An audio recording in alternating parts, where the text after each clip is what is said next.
Hey everyone, welcome back to K-Korner, the channel where we dive into the wild world of entitled people and their unbelievable stories. Hope you enjoy it, and without further ado, let's go. A little bit of background is in order here. I grew up in a very abusive household. Berating, gaslighting, emotional blackmailing, hitting and screaming were all on a daily basis for the first 23 years of my life, until I had finally saved up enough money and mustered enough courage to leave that terrible place. I moved to a different town, about 2 hours by train, found myself a small apartment and a quiet job as an office assistant.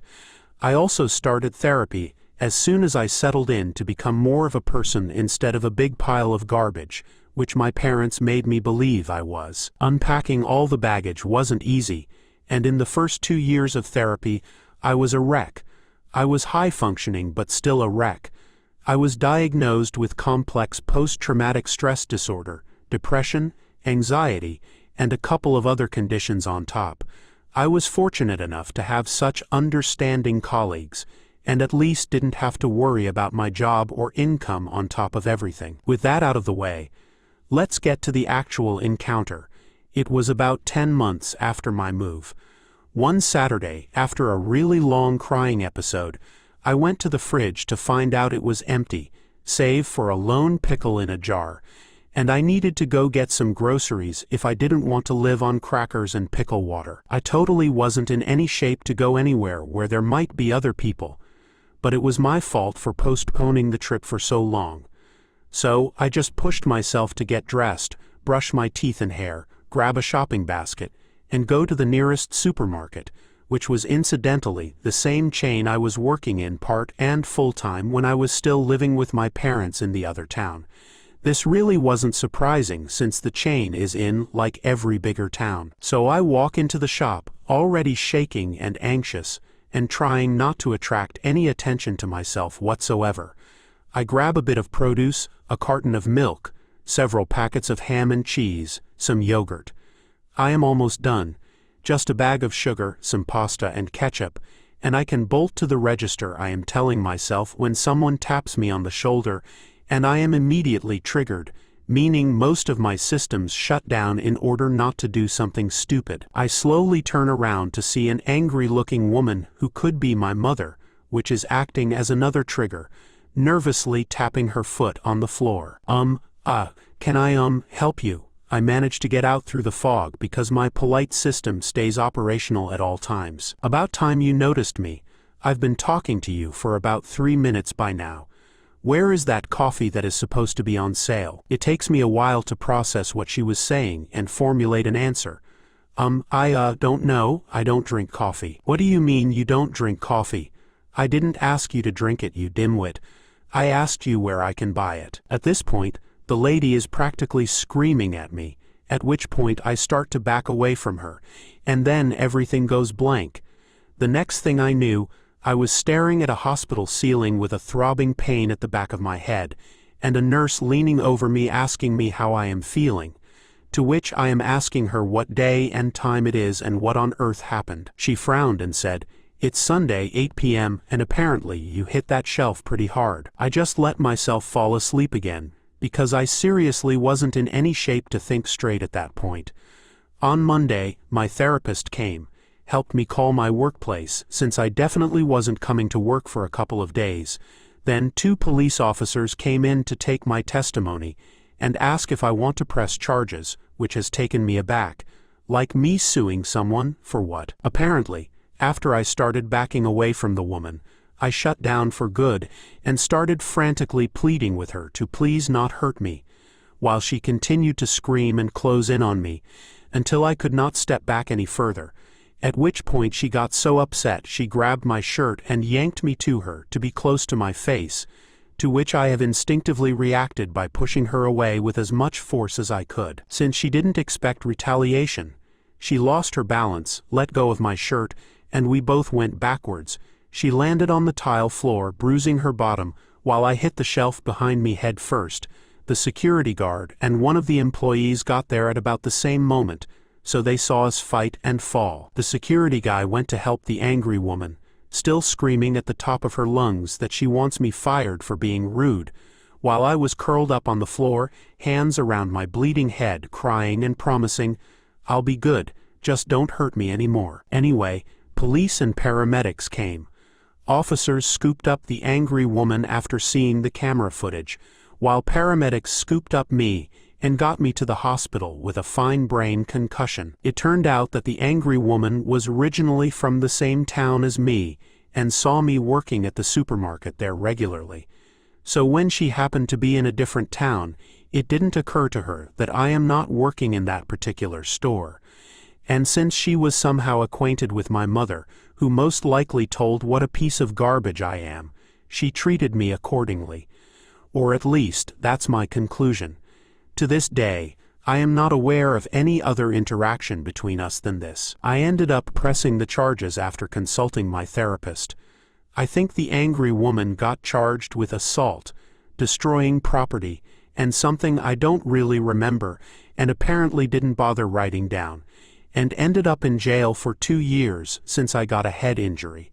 And my lawyer didn't miss the opportunity to throw in my mental health state as well. I didn't set foot in that supermarket for at least a year afterwards, just bought a new shopping basket and went elsewhere. When I eventually did go back, I ran into that employee who was there during the incident, and they told me a couple of details the police and doctors omitted, like the part where I was crying and begging on the floor. It all started with an innocent school project. I was excited to work on it because it was about my favorite subject, history. My name is Lily, and I'm a 14-year-old girl who loves learning about the past. I'm not a popular kid at school, but I'm happy with my small circle of friends. On the day we were supposed to present our projects, I arrived at school early and headed to my history class. As I entered the classroom, I noticed that my teacher Karen was already there. Karen was a strict teacher who never smiled and always seemed angry. She was tall, had a sharp nose, and her hair was pulled back in a tight bun. I didn't like her, but I tried my best to be a good student. As I walked towards my seat, I tripped on something and almost fell. It was a piece of paper that had been left on the floor. I picked it up and saw that it was my project. It had been crumpled up and stepped on. I was devastated. I had worked on this project for weeks and now it was ruined. Karen noticed me looking at the paper and said, "Oh, that's just your project.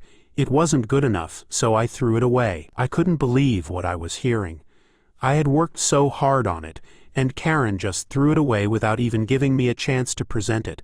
She had a grudge against me, and she clearly threw the project exactly where I could see it. She was clearly after demoralizing me. I felt angry and upset. I wanted to tell my mom, but I knew she was busy with work, so I decided to wait until I got home. After school, I told my mama bear what had happened, and she was livid. Mama bear is my mom, and she's the most loving and caring person I know. She's not someone you want to mess with, especially when it comes to her cubs.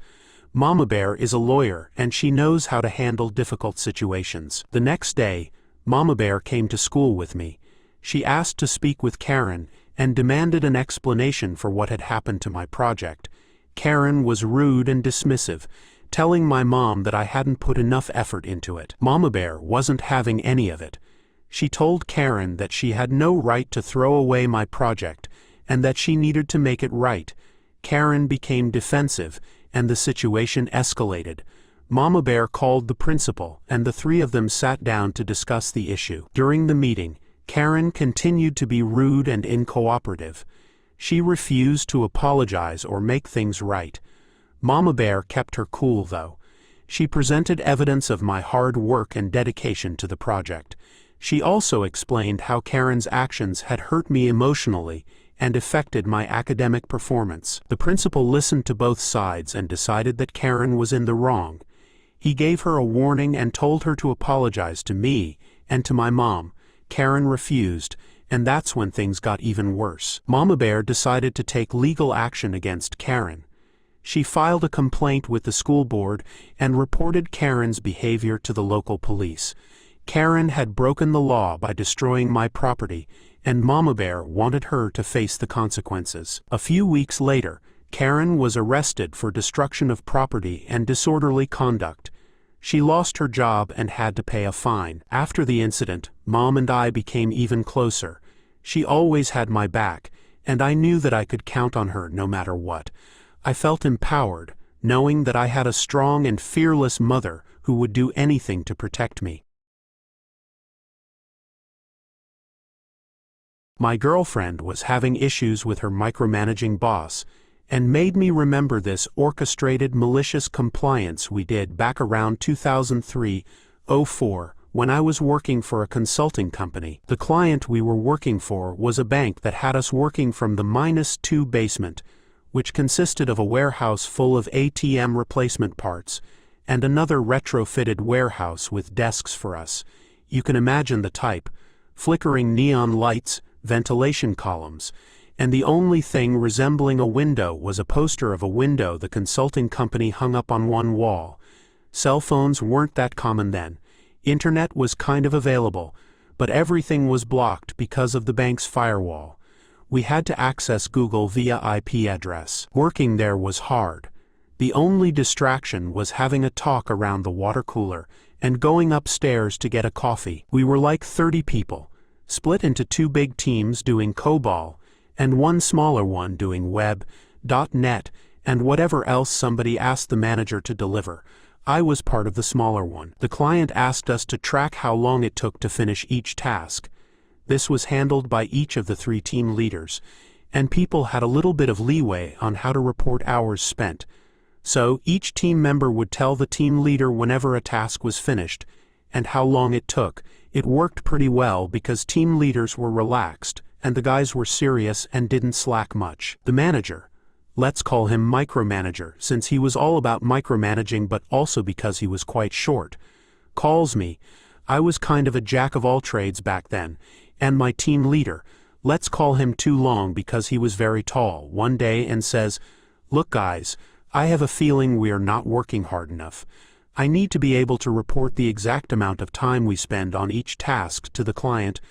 I want you to have some kind of software so people can input the time they spend on each thing." Too Long tries to explain that the current system in place works rather well, and there's no need to change the status quo, that the numbers were accurate and such.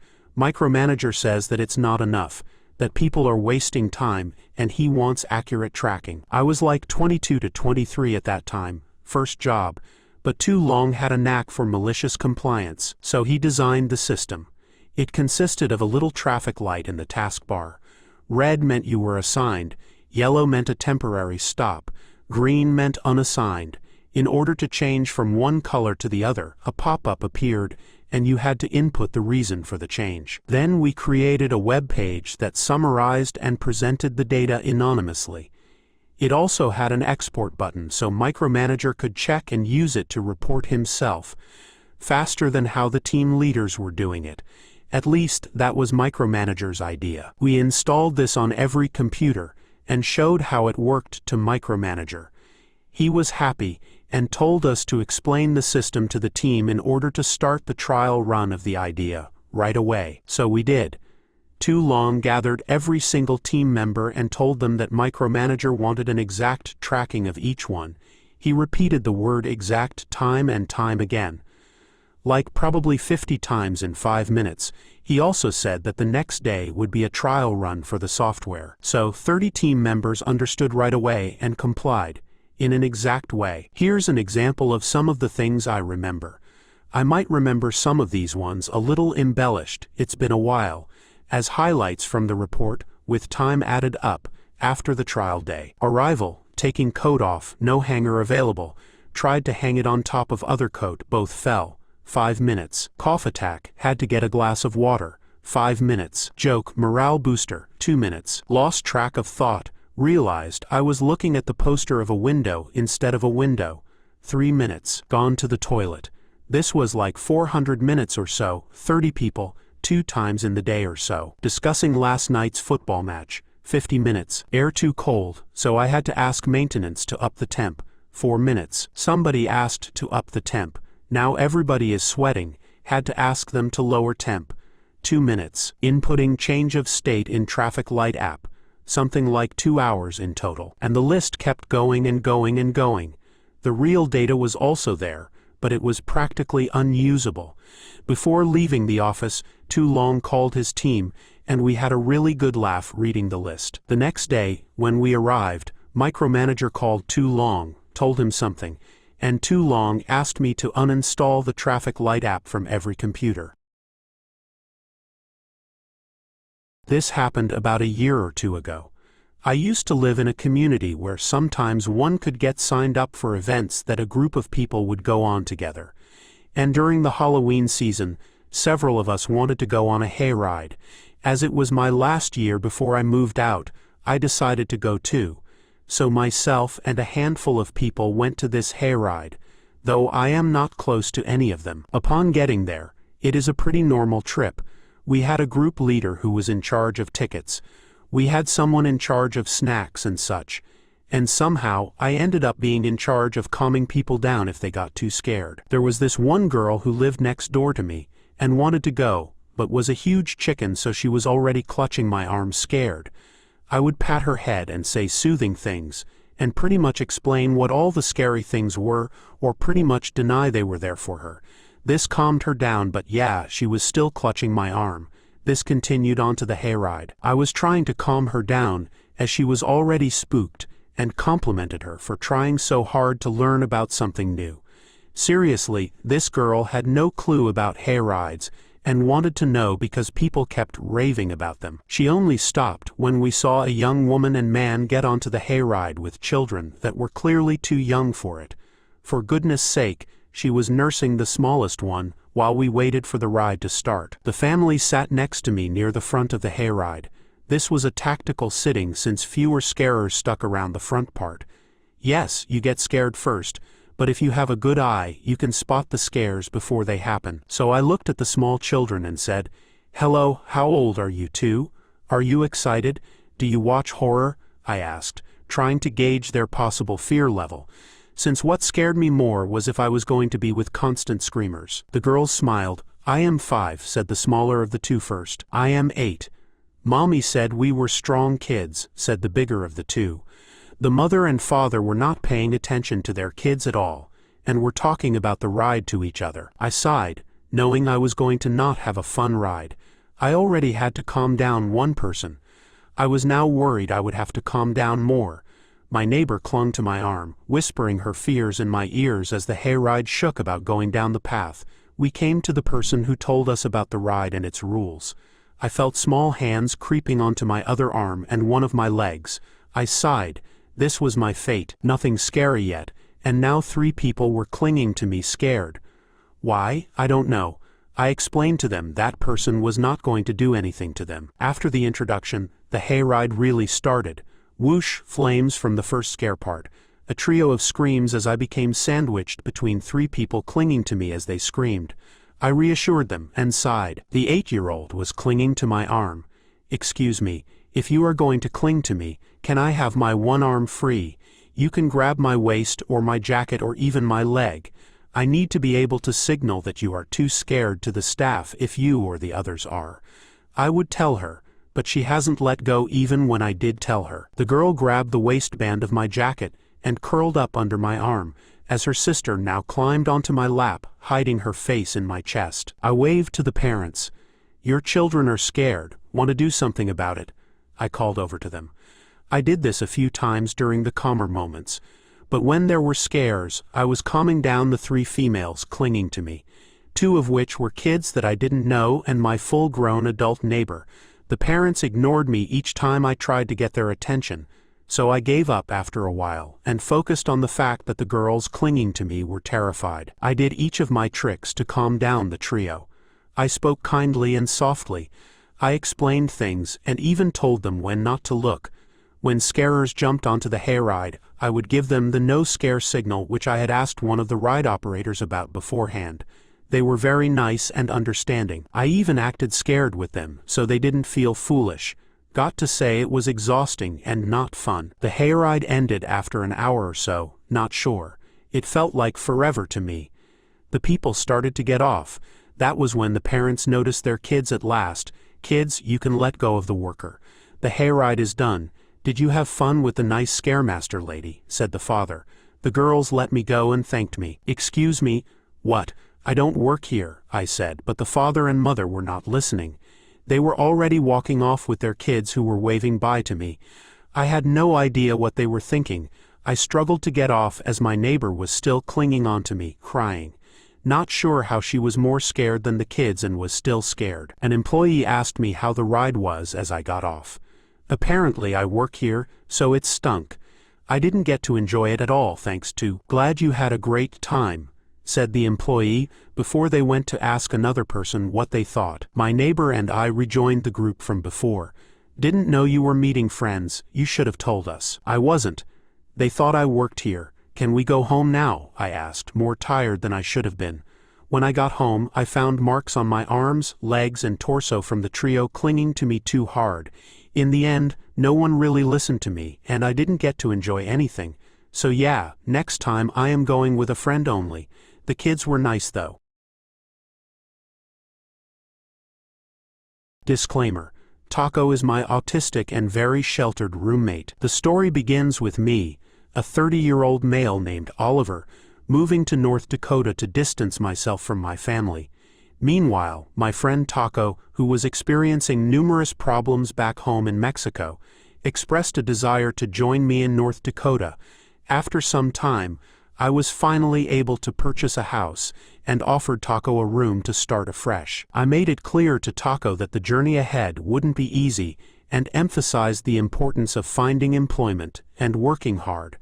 I even went the extra mile by offering to assist Taco in securing a job and providing transportation until they could obtain a license and a car. Approximately 6 months ago, Taco reached a point where they decided to accept my offer. Taco had the option to choose between a smaller bedroom on the main floor or a larger one in the basement, conveniently located next to a seldom-used bathroom that was primarily utilized for tabletop gaming sessions once a week. Although my wife and girlfriend initially had reservations, they ultimately agreed to lend their support. In fact, my wife even helped Taco secure a job at Walmart, enabling them to carpool together. During the initial weeks, I waived the rent for Taco until they began receiving a regular full paycheck at their job, which paid $18 per hour for full-time work. The monthly rent for the fully furnished room, inclusive of all utilities, high-speed internet and a gaming laptop we lent them, was $800. Additionally, we provided Taco with free meals, ensuring that whenever we cooked, there was always enough for them. We also offered rides to and from work, even on my wife's days off. The commute was usually a 15-minute drive each way, and we would pick Taco up for lunch, which typically lasted an hour. We only asked Taco to take care of a few chores, which included keeping their room clean and loading the dishwasher. Due to a torn disc in my back, bending down to handle the dishwasher was quite painful for me. We extended multiple invitations for Taco to join us for meals and hang out together. In fact, we even set up a table in our PC gaming room specifically for Taco to spend time with us. Although they occasionally joined us, they mostly preferred to stay hidden in their room. Taco exhibited a strong aversion to certain foods, being extremely particular about their preferences. They avoided seasoning, butter, cheese, vegetables, and sauces altogether. Although it posed a bit of a challenge, we accommodated their dietary restrictions by preparing separate portions without those ingredients. Often I had to take a bowl of food down to them, since they would be engrossed in online gaming. However, it's worth noting that Taco thoroughly enjoyed pepperoni pizza and consistently requested it as their preferred choice. Preparing 2 separate meals every night understandably led to an increase in dishes, making it necessary for the dishwasher to be run daily to manage the workload. However, Taco found this task burdensome, particularly after working a full shift at Walmart, and expressed annoyance at being unable to do the dishes on weekends. Consequently, they decided to rely on food delivery services for their meals. When they ran out of money, they resorted to eating rice and fried Spam cooked on our stove with our pans. They used the fact that they didn't consume any food provided in the house as an excuse for not doing the dishes. Despite their resistance to taking up driving lessons, I consistently offered to help Taco obtain a driving permit and teach them how to drive. However, they always seemed to be occupied, fatigued, or evaded the topic. Furthermore, Taco acquired a boyfriend and began spending their entire weekends at their partner's place. As a result, even when Taco had time off from work, they weren't available for driving lessons. Occasionally, my wife, girlfriend, and I would order pizza when we felt too lazy to cook. However, Taco would become upset because we wouldn't order pepperoni, even though they could have easily picked off the toppings, as they refused to eat plain cheese pizza. It's worth noting that we typically ordered from a local pizzeria where a pie cost $19. In such instances, we often offered to take Taco to a drive-thru or Little Caesars instead. However, Taco never offered to contribute financially for their preferred pepperoni pizza, and our own budget did not allow us to cover their restaurant meals. As time went on, Taco began to complain about the high rent, and felt that I was pressuring them excessively regarding obtaining a driver's license. It became evident to me that they were likely considering moving in with their boyfriend. I advised them to at least secure a car and license before making such a decision. However, instead of prioritizing these practical matters, they used their tax return to purchase an Xbox Series 10 and a $300 gaming monitor. It's worth mentioning that I had previously assisted Taco in setting up their Xbox on the 75-inch TV with surround sound in the basement tabletop gaming room, which we only used on Sundays for gaming sessions while Taco was working. Regarding rent payments, Taco had an arrangement to split the rent, paying half every pay period. However, on the 10th of the month, they informed me that they would only pay for that half of the month, and intended to move into their boyfriend's apartment. Despite their decision to leave, they still expected my wife to provide them with rides to their boyfriend's place, even though it was a 10-minute detour from our house.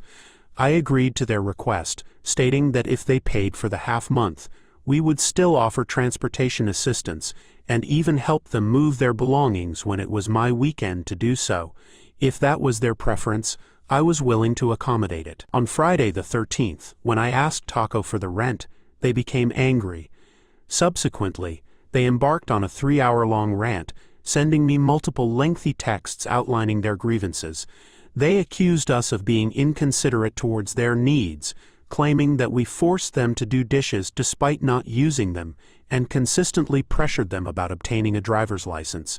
Additionally, they alleged that we were always loud and overcharged them for rent. Nevertheless, despite the situation, I still assisted Taco in moving all their belongings to their new place. However, I had to contact their mother to request that she send me the $400 owed. After the move, Taco proceeded to block me on all communication channels and declared me a terrible person. This reaction came after I had labeled the room as My Needs on Google Home, which, in frustration and as an inside joke with my significant others, I had done following the rant Taco sent me. It's worth noting that Taco is also 30 years old. I remember this incident like it was yesterday, even though it happened when I was just a kid. My mom was a single mother, working hard to make ends meet, and we lived in a different state from most of our family. Because of her busy schedule, my brother and I often spent time with our aunt, uncle, and grandparents. One day, we all decided to go out for a special dinner at a chain steakhouse. I can't recall the exact reason for the celebration, but I do remember how excited I was to eat at a fancy restaurant. Little did I know that this dinner would turn into an unforgettable experience for all the wrong reasons. As we entered the restaurant, I noticed it was pretty empty, except for one family seated across from us. There was a mom, a dad, and 3 kids who were behaving terribly.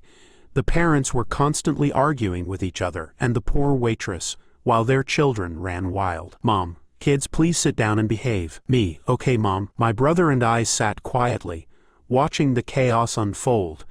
The toddler in the booster seat was screaming at the top of their lungs, while the 2 older kids chased each other around the restaurant, It was a nightmare to witness. Our family tried our best to enjoy our meal, but it was hard to ignore the commotion. We all made an extra effort to be kind to our server, who was visibly upset and wiping away tears every time she came to our table. Even at my young age, I could see how much the other family's behavior was affecting her. Server: "Thank you all for being so patient and understanding. Can I get you anything else?" Mom: "We're fine, thank you. Are you okay?" Server: "I'll be all right, thank you for asking." As the evening progressed, things only got worse. The server had finally had enough of the other family's behavior and brought the manager over to address the situation. The manager tried to reason with the parents, asking them to control their children, but they refused to listen. Manager: "Sir, ma'am, I'm going to have to ask you to keep your children seated. They're disturbing other customers." Dad: "Mind your own business, we're paying customers and we'll do what we want." The situation escalated quickly, with the father starting to threaten both the server and the manager. I remember feeling scared and confused, not understanding why adults would act this way. Our server came back to our table, looking exhausted and defeated. Server: "I'm so sorry about all this. Thank you all for being such wonderful customers, especially you kids for sitting so nicely." To our surprise, she brought my brother and me each a bowl of ice cream, on the house. We were thrilled and made sure to thank her politely. Me: "Thank you so much." Brother: "Yeah, thanks, this is awesome." My brother, being the mischievous older sibling he was, made sure the other kids noticed our ice cream. As soon as they saw us enjoying our dessert, all hell broke loose. Other kids: "Mom, Dad, we want ice cream too, it's not fair." Karen: "Excuse me, why did those kids get ice cream and not mine?" Manager: "Ma'am, your family's behavior tonight has been unacceptable. We won't be serving you any more food or drinks." Karen: "This is outrageous, I demand to speak to the owner." Manager: "I am the owner, and I'm going to have to ask you to leave now." The parents became even more enraged, refusing to leave and continuing to cause a scene. The manager had no choice but to call the police to escort them out of the restaurant. As we watched the family being led out by the police, I couldn't help but feel a mix of emotions. I was relieved that the chaos was over, but also sad that people could behave so poorly. After they left, the manager came over to our table with an apologetic smile. Manager: "I'm so sorry you had to witness all of that. To make up for the inconvenience, your meal is on the house, and here's a gift card for your next visit." My family was touched by the gesture, but we felt it was important to show our appreciation for the staff's hard work. My mom, aunt, and uncle pooled together a generous tip for our server. Mom: "We're so sorry you had to deal with that family. You handled it amazingly." Aunt: "Is there anything we can do to help?" Server: "You've already done so much just by being kind. Thank you all." As we left the restaurant, I couldn't stop thinking about what had happened. The look on those kids' faces when they saw us with ice cream, and the fear in their parents' eyes when the police arrived, are images that have stayed with me for over a decade. On the car ride home, our family talked about the incident. Uncle: "Can you believe how those people behaved?" Aunt: "It's a shame, those poor kids don't stand a chance with parents like that." Mom: "I hope you two learn something from this. Always treat others with respect, especially those who are serving you." Brother: "Don't worry, Mom, we'll never act like that." Me: "Yeah, that was scary. I'm glad we got ice cream though." Everyone laughed, and the tension from the evening started to dissipate. As we drove home, I found myself feeling grateful for my family and the values they were teaching us. Over the years, I've often reflected on that night at the steakhouse. It taught me valuable lessons about kindness, respect, and the importance of good behavior. I've made sure to carry those lessons with me into adulthood, always striving to be considerate of others, especially those in the service industry. That dinner may have started as a simple celebration, but it turned into a defining moment in my childhood. It showed me the stark contrast between good and bad behavior, and how our actions can impact those around us. I'm thankful for the example my family set that night, and for the kindness shown by the restaurant staff in the face of such adversity. Now, whenever I visit a restaurant, I make a point to be extra polite and understanding towards the servers. I know that behind every smile and every "how may I help you," There might be a challenging customer or a difficult situation. That night at the steakhouse taught me the power of a simple thank you, a kind word, and a generous tip. Thank you for joining us. If you enjoyed the video, don't forget to hit the like button and subscribe for more captivating stories. Share your own experiences and opinions in the comments below, and let's keep the conversation going. Until next time, stay tuned for more epic tales.